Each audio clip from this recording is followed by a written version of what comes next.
നിമിഷ പ്രിയ കേസിൽ കൊല്ലപ്പെട്ട തലാൽ മഹദിയുടെ കുടുംബം നിലപാട് കടുപ്പിച്ചത് തലാലിനെതിരായ മാധ്യമ വാർത്തകളെ തുടർന്നാണ്.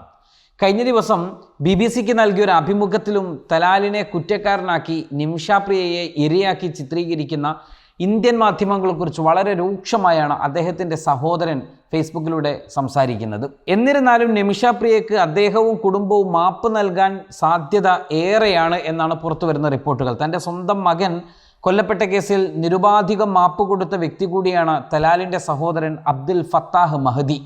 എന്നാൽ മലയാള മാധ്യമങ്ങളിൽ ചിലത് തലാലിനെ കുറ്റക്കാരനാക്കിയും നിമിഷ പ്രിയയെ ഇരയാക്കിയും വാർത്തകൾ നൽകുന്നതിൽ അദ്ദേഹം അസ്വസ്ഥനാണ്. ഇതാണ് വധശിക്ഷ എന്ന ഉറച്ച നിലപാടിൽ അദ്ദേഹം ഉറച്ചു നിൽക്കാൻ കാരണമാകുന്നതും അദ്ദേഹത്തെ പ്രേരിപ്പിക്കുന്നതും. നീതി നിർവഹണം നീണ്ടുപോയതിൻ്റെ പേരിൽ തലാലിൻ്റെ കുടുംബം ശക്തമായി പ്രതിഷേധത്തിലായിരുന്നു എന്നതും ഇതോടൊപ്പം ചേർത്ത് വായിക്കണം. വൈകുന്ന നീതിയുടെ 9 വർഷം എന്ന ഹാഷ്ടാഗോടെയാണ് അവർ പ്രതിഷേധിച്ചിരിക്കുന്നത്. 2024 ഡിസംബർ 23-ന് ഹൂത്തി രാഷ്ട്രീയ കൗൺസിൽ പ്രസിഡന്റ് വധശിക്ഷ നടപ്പാക്കാനായി ഒപ്പുവെച്ച 3 കേസുകളിൽ ഒന്നാണ് ഈ നിമിഷപ്രിയയുടേത്.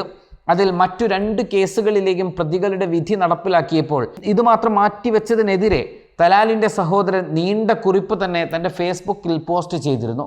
തുടർന്ന് കഴിഞ്ഞ 16-ന് ശിക്ഷ നടപ്പിലാക്കാൻ തീരുമാനിക്കുകയും വീണ്ടും അത് നീട്ടുകയുമാണ്. ഇത് സംബന്ധിച്ച് തിങ്കളാഴ്ച പുലർച്ചെ പോസ്റ്റ് ചെയ്ത ഇംഗ്ലീഷിലുള്ള കുറിപ്പിൽ അദ്ദേഹം പറയുന്നത് തങ്ങളുടെ ആവശ്യം നഷ്ടപരിഹാരം മാത്രമാണ് എന്നാണ്.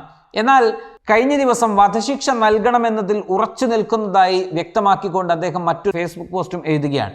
ഈ നിലപാട് മാറ്റത്തിന് കാരണം മാധ്യമപ്രവർത്തകർ അദ്ദേഹത്തെ പ്രകോപിപ്പിച്ചു എന്നത് തന്നെയാണ്. പ്രകോപനമില്ലാതായാൽ ദിയാദനം സ്വീകരിച്ച് നിമിഷയ്ക്ക് മാപ്പ് നൽകാൻ അദ്ദേഹം തയ്യാറായേക്കുമെന്ന സൂചനയും ഇതിനകത്തുണ്ട്. എന്നാൽ ദിയാദനമായി ലഭിക്കുന്ന തുക വർദ്ധിപ്പിക്കാനാണ് അദ്ദേഹം നിലപാട് കടുപ്പിക്കുന്നത് എന്ന വിലയിരുത്തുന്നവരുമുണ്ട്. അതേസമയം തലാൽ മഹദി നിമിഷ പ്രിയയുടെ പാസ്പോർട്ട് പിടിച്ചെടുക്കുകയും ഉപദ്രവിക്കുകയും ചെയ്തെന്ന വാർത്തകൾ തലാലിൻ്റെ സഹോദരൻ അബ്ദുൽ ഫത്താഹ് മഹദി നിഷേധിച്ചിട്ടുണ്ട്.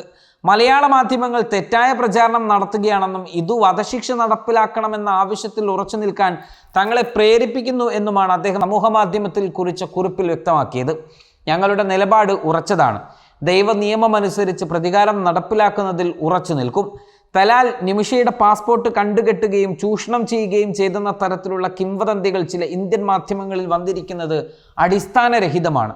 ഇന്ത്യൻ മാധ്യമങ്ങൾ വ്യാജ പ്രചാരണം നടത്തുന്നത് പൊതുജനാഭിപ്രായത്തെ സ്വാധീനിക്കുകയും അതിനോട് സഹതാപം നേടുകയും ചെയ്യുന്നതിന് വേണ്ടിയാണെന്നും അദ്ദേഹം പറഞ്ഞു. അതേസമയം തലാലിൻ്റെ കുടുംബം ചർച്ചകളോട് സഹകരിക്കുന്നുണ്ട് എന്നാണ് പുറത്തു വന്നുകൊണ്ടിരിക്കുന്ന വിവരങ്ങൾ. യമനിലെ സൂഫി പണ്ഡിതൻ വഴി ചർച്ചകൾ പുരോഗമിക്കുകയാണ്. ചർച്ചയിൽ തീരുമാനമുണ്ടാകുന്നതുവരെ വധശിക്ഷ നടപ്പിലാക്കില്ല എന്നാണ് ലഭിക്കുന്ന വിവരം. Waytonikah.com, the exclusive Muslim matrimonial site.